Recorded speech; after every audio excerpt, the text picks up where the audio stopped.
శ్రీ గురుభ్యో నమః. పురాణ పురుషుడు శ్రీకృష్ణ జననము, అందుకు సంబంధించిన పూర్వాపరములు, ధర్మ మర్మములు, తత్వమును, సందేశమును ఎంతో హృద్యముగా మనకు అందచేయున్నటువంటి పరమపావనమైన గ్రంథము ఈ పురాణ పురుషుడు అను గ్రంథము. అటువంటి ఈ గ్రంథమును మనము అధ్యయనము చేస్తూ ఉన్నాము. అందులో భాగంగా ఈరోజు 20వ అధ్యాయంలోనికి మనము ప్రవేశిస్తూ ఉన్నాము. అక్రూరుడు కంసుని కొలువున చేరిన నాటి నుండి 4-5 దినములకు ఒకమారు కారాగృహమునకు పోయి దేవకీ వసుదేవులను ఉగ్రసేనుని చూచి ధైర్యము చెప్పి వచ్చుచుండెను. కంసుడు పాపాత్ముడనియు అక్రూరుని ప్రయత్నముల వలన లాభము లేదనియు ఉగ్రసేనుడు నిస్పృహుడై పలుకుచుండెను. అతడు మరియు ఇట్లనెను. ఉగ్రసేనుడు అంటున్నాడండి, దేవకి నీకు కూడా చెల్లెలే కదా. కంసుడెట్లును రాజరక్తము పంచుకొని పుట్టినవాడు కాదు. పరమపతివ్రతయగు నా భార్యను నా పరోక్షమున ద్రమిళుడు అను దాక్షిణాత్యుడు సమ్మోహపరచెను. అతడు గంధర్వోపాసకుడు, వామాచారుడగు తాంత్రికుడు. ఒక క్షుద్ర యక్షుని ప్రయోగముచే అతడు నా భార్యను ఒక అపవిత్ర వేళ వశపరుచుకొని స్పృహలేని సమయమున గర్భధారణము చేయించెను. తత్ఫలితముగానే ఈ క్షుద్రుడు సంభవించెను. వీనిని చిన్నతనముననే వధింపవలెను అనుకొంటిని. తల్లి గర్భశోకమునకు భయపడి పాపభీతితో ఉపేక్షించి తిని. గోటితో పోవు కార్యము నేడు గొడ్డళ్లకు ఎదురు తిరిగినది. ఇక ఈ ప్రయత్నములు వ్యర్థము, మానవచ్చును. ఆ దిగివచ్చు పురాణ పురుషుని రాక సత్యమైనచో వాడే దీనిని పరిష్కారము చేయవలెను. లేదా నీవే ఆ పుణ్యము కట్టుకొనుము. నీవు నా రాజ్యమునకు వారసుడవు అను గౌరవము నాకు దక్కును అన్నాడండి ఉగ్రసేనుడు అక్రూరుడితో అన్నాడు. అప్పుడు అక్రూరుడు సమాధానం చెప్తూ ఉన్నాడు. నేను రాజ్యమేలుటకు పుట్టలేదని పూజ్యపాదులు మా తండ్రి సెలవిచ్చిరి. కంసుని కొలువున ఎందులకు అంగీకరించితినో నాకే తెలియదు. నరులలో పుట్టుకొచ్చే దుష్టులు ఉండరనియు పరిస్థితులచే జనులు దుష్టత కలిగి ప్రవర్తింతురనియు నా విశ్వాసము. దాని పునాదులు ఇప్పుడు కదలుచున్నట్లు ఉన్నవి. సామరస్యమే నా సిద్ధాంతము. ప్రయత్నము మానను, నాకు విసుగు లేదు అన్నాడు అక్రూరుడు. అప్పుడు ఉగ్రసేనుడు అంటున్నాడు, ఎట్లయినను నీ చెల్లెలు దేవకి అష్టమ గర్భమును నీవొక కంట కనిపెట్టి కాపాడవలెను. మొన్న శ్రావణ శుద్ధ ఏకాదశికి ఆమెకు 11 మాసములు నిండినవి.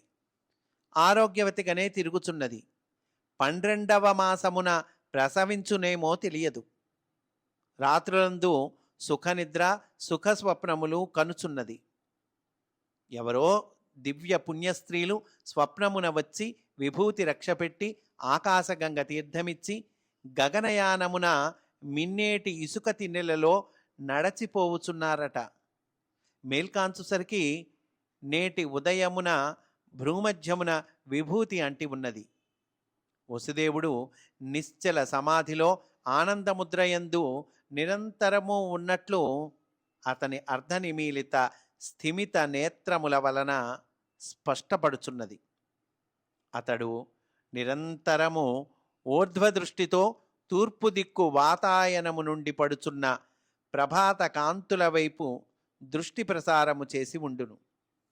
నిన్నటి ఉదయమున హిరణ్యబాహువులు, ధనుర్బాణములు, హిరణ్యశ్మశ్రువులు గల పురుషుడు ఒకడు వాతాయనము నుండి ఎండపొడగా దిగివచ్చి వసుదేవునకు ఫలపుష్పములు ఇచ్చి వెడలినట్లు అనుభూతి కలిగినది.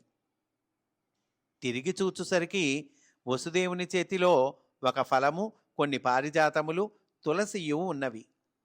పారిజాతములను దేవకి శిరస్సున దాల్చి తులసిని ఫలమును భుజించెను అనగా అక్రూరుడు అంటున్నాడు, ఇవన్నీ వాస్తవముగా పురాణ పురుషుడు దిగివచ్చుటకు చిహ్నములని చెప్పలేము. భక్తియోగమున ఒక స్థితిలో ఇట్టి అనుభూతులు కలుగుచునే ఉండును. నారాయణుడు అంతర్యామి అనియే వేదములు స్థాపించును గాని అవతారమూర్తిగా దిగివచ్చుట చెప్పబడి ఉండలేదు. అంటే అక్రూరుడికి తెలిసింది అక్రూరుడు చెప్తూ ఉన్నాడండి. మనమెరుగని అనేక విలాసములు సృష్టిలో ఉండవచ్చును, ఇదమిద్దమని నిర్ణయింపలేము. ఏది ఎటులున్నను మా చెల్లెలు దేవకి అష్టమ గర్భమును గూర్చి సమస్త భారము నేను స్వీకరించుచున్నాను. నీవు దిగులందకము. ఆమెకు ఈ మారు గర్భశోకము లేకుండా చేయుట శ్రీమన్నారాయణుని కార్యభారముగా నేను మ్రొక్కుచున్నాను. ఇప్పుడు ఈ దేవకి వసుదేవులను కూడా పలుకరించి ఆశీర్వదించి పోయేదను అన్నాడండి. అక్రూరుడు ఉగ్రసేనునితో అన్నాడు. అక్రూరుడు ఇట్లు పలికి ఆసనము నుండి లేచుచుండగా కన్నులు మిరుమిట్లు గొని దిక్కులన్నీయూ ఒక చక్రముగా తిరిగెను. శంఖధ్వానములు వినిపించెను. కంటి ఎదుట సుదర్శనాయుధ మహాజ్వాలలు గిరగిరా తిరిగెను.